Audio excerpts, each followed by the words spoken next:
and it involves this guy that's kind of like I don't know, an angel, I guess, in my life, and I've had a few.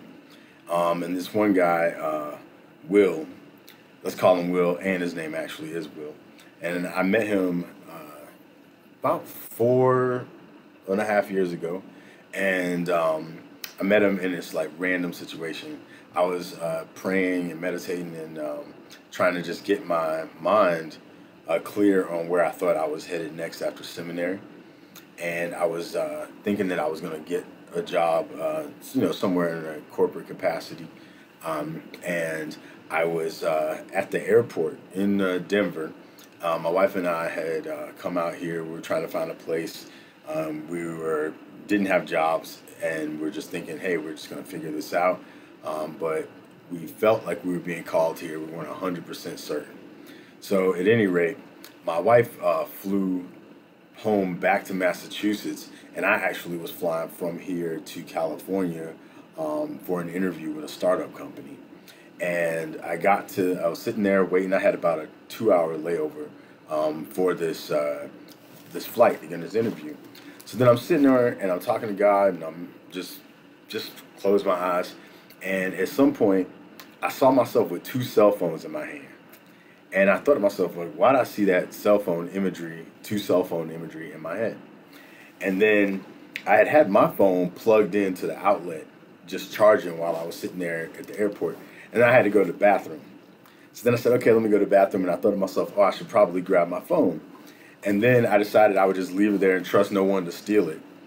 And then I thought to myself, oh, that's probably why I saw that image of two cell phones in my mind, because I'm going to wish I did have two cell phones, because I'm probably going to be silly enough to leave my cell phone here. I might lose it. But I went to the bathroom, came back, cell phone was still there. So, great. So I'm sitting there, got about another hour waiting for the plane. And then at some point, it's time, they start calling for us to get on the flight. And I say, oh man, I better go in here and go to the bathroom one more time before I get on this plane. And when I walk in, I find a cell phone on the ground. And I had my cell phone in my hand. I picked it up, and I had two cell phones. And I was like, what in the world is this? Now I have two cell phones. I saw myself in my mind with two cell phones. What is this about? And so I go and I say, well, I got to hurry up before this plane takes off. Maybe I can figure out whose phone it is. So I try to turn on the phone, I open it up, and I see the Bible Gateway Bible app, a Bible Gateway app. And I'm like, oh, this person must be into the Bible, or must be a pastor or something like that. Why would they have this app on their phone? So I call the last person that they called. And I say, hey, I just found this cell phone. I'm about to get on this flight. And I'm assuming it must be a pastor or something, because I don't know why they have this app on the phone. The guy goes, yeah. In fact, it is a pastor. He's a pastor to pastors. And I'm like, oh, that's crazy. And I said, well, if you talk to him, tell him I'm leaving it at the front desk at this airline counter. So I go do my business in the bathroom. I run over to the counter, and I'm about to turn in this phone. And right when I'm about to hand it, the phone starts ringing. And so I pick it up, and I'm like, hello? And then the guy says, yeah, hold on. Yeah, I lost my cell phone. I go, yeah, this is me. I found it. I'm about to leave it at the desk. He said, don't leave it at the desk. Wait for me. I'll be right there. I said, okay, I'll wait. Now this whole plane is boarded now, and the ticket agents are looking at me like, are you getting on this plane or what? And I'm standing, I'm like, oh, just be a second. So this guy shows up, and he's like, thank you, brother. Thank you for finding my phone and everything. And I said, oh, yeah, no problem. I was just going to turn it in. And I said, talk to your friend. He told me you were a pastor to pastors. And I was like, I'm actually went to seminary, but I don't know if I'm being called to be a pastor, actually. And I'm trying to discern whether or not I should come to Colorado, which I'm feeling led to, but I don't really know why.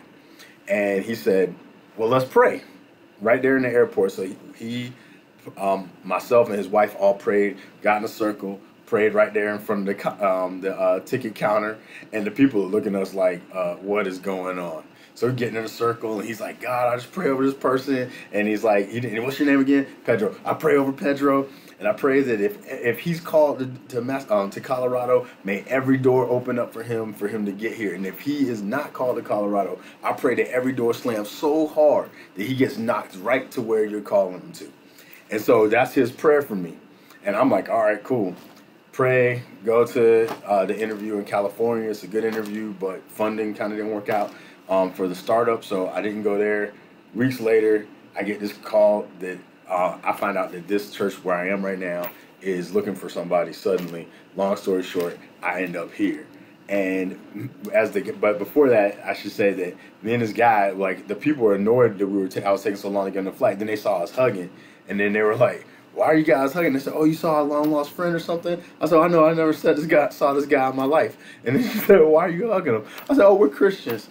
And then she was like, "Okay." And then I went on my plane. But to this day, I stay in contact with this guy, and he's a missionary, goes to all over the place, doing what he's felt called to do. But it's really cool to just remember that experience, because sometimes in life we don't know what's next, and we get confused. We look at the things, we start weighing things. Should we do this? Should we do that? All these kind of things that come up in our mind, and a lot of times they're calculations based on what we know, or what we think we know, or what we need, or what we think we need. But whenever I think of this guy, I'm reminded that whatever it is I need is going to be there when I need it. And it's not for me to try to figure it out all the time, but to rest in that awareness, to emerge from the world into the world as a person who trusts that to some degree all things work together for good. And I mean all things. I don't understand it. I can't control it. I don't know half the time what I'm doing. But whatever it is, I'm doing it by faith.